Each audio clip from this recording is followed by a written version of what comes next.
Hello friends, welcome to my channel Sal Medical Coding Free Training. Today we are going to see about the chapter 1 in English. Some of the subscriber asked me to explain the topic in English. That's why I repeating the same video in English for my subscriber only.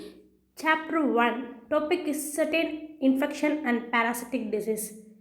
Series should be A002B99, U07.1, U09.9. U07.1 and U09.9 is an COVID-19 ICD-10-CM code. Next, we are going to see about the ICD-10-CM guidelines for Chapter 1. Don't code any infection from post-medical history. That is, in short form, we say it PMH. PMH means post-medical history. Recent infection only, we need to code it first. If we are coding the history infection means, we need to code it Z. For example, if the patient have the COVID infection in past 2 years means we no need to code in recent history infection code U07.1. We need to code the history infection code, that is in Z code. This is the intro about the chapter 1. Now we are going to see the topic regarding ICD-10-CM guidelines for chapter 1. First topic is HIV infection. First, we need to know about what is HIV infection. This is the definition for HIV infection. HIV means human immunodeficiency virus. Infection destroys the CD4 plus lymphocytes and impair the immunity, increasing the risk of infections and cancers. If the patient admitted for HIV related condition means we need to first code the B20 for HIV code followed by related conditions. If the patient admitted for non-related condition with HIV means first we need to code the non-related condition then followed by HIV. This was the coding sequence guidelines for HIV and AIDS. The patient having asymptomatic HIV means we need to code Z21. If the patient having AIDS or HIV disease means we need to code B20. Patient admitted for HIV related conditions means B20 followed by HIV related condition. If the patient admitted for HIV unrelated condition means unrelated condition followed by B20 or asymptomatic HIV Z21. If the patient having HIV in pregnancy or childbirth and purpurium time means we need to code O98.7 first followed by B20 or Z21. This was the coding guidelines for HIV. Z21 vs B20. Z21 code we should be given in during the HIV test positive, HIV infection, HIV positive, HIV infection asymptomatic, non-HIV, HIV virus, HIV status. This time we can code Z21 for HIV. B20 code we will assign during the patient having HIV disease, AIDS, ARC or AIDS related complex history of AIDS, previously newly diagnosed as ARC related condition, HIV symptomatic. This time we can given the code B20. HIV with related and unrelated conditions. HIV related condition, example Kaposi sarcoma. First we need to code the B20 for HIV code, then followed by HIV related condition code. HIV with unrelated condition, example traumatic injury, that is fracture. First we need to code the unrelated condition, then we need to code the HIV code, that is B20 or Z21, depend upon the patient history.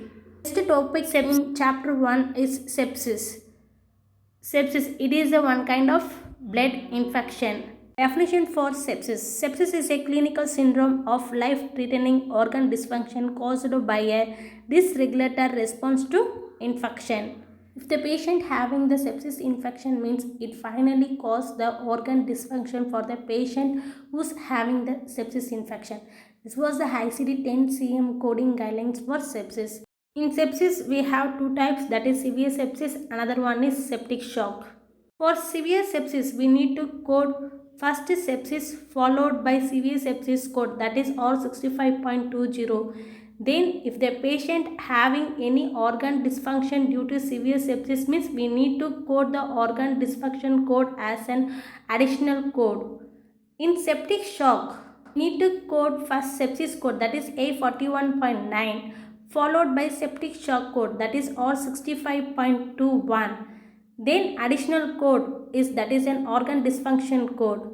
If the patient having organ dysfunction due to septic shock means we need to code, that is a organ dysfunction code as an additional code.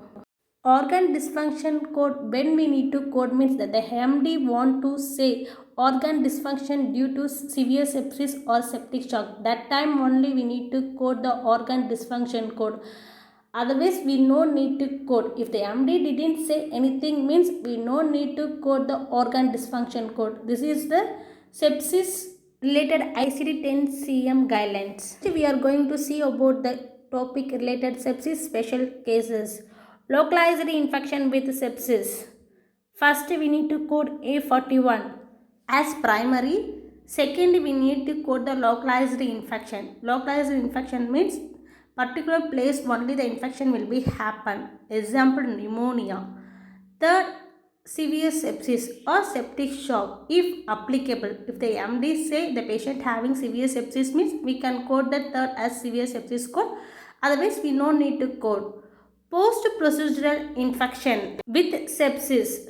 First we need to code the post-procedural infection in T81.40, followed by second post-procedural sepsis T81.44, third sepsis with organism, that is A41.9, fourth severe sepsis code if applicable.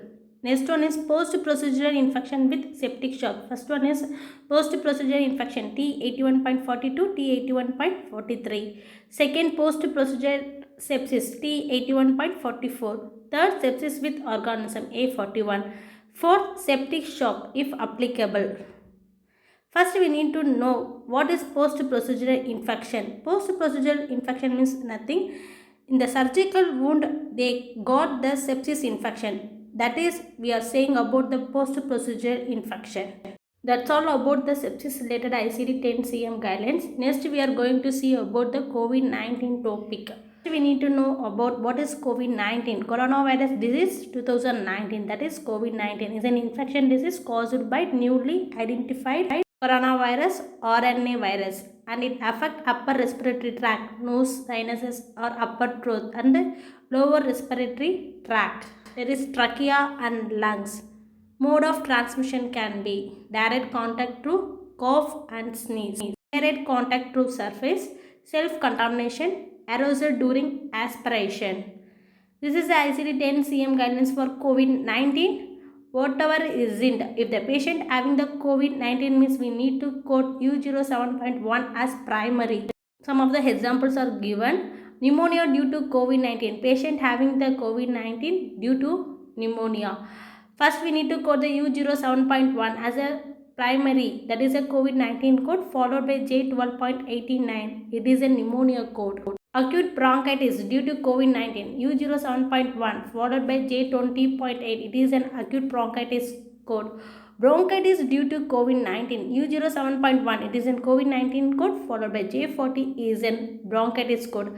Acute lower respiratory infection due to COVID-19, U07.1 followed by acute lower respiratory infection code. Whatever isn't, patient having the COVID-19 means we need to code first COVID-19 as an primary, then followed by some other code, okay, pneumonia, acute bronchitis, respiratory failure. This is a coding concept for COVID-19. For COVID-19, we need to know about only two codes, that is U07.1 is an COVID-19 code. Then patient having the COVID-19 in post medical history means we need to code Z86.19 as a post medical history code for COVID-19. Well, starting the chapter 1 itself, I just say first topic.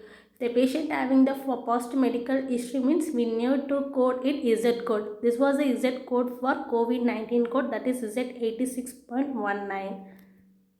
If the patient undergo for immunization, means we need to code Z28.311 for partially vaccinated. The patient didn't unvaccinated means we need to code Z28.310 for unvaccinated of COVID-19. That's all about the chapter 1 ICD-10-CM guidelines. Still now you can't understand anything means just comment me. I just try my level to give you best. Thanks for watching my video friends. Please share and subscribe my video friends. Bye.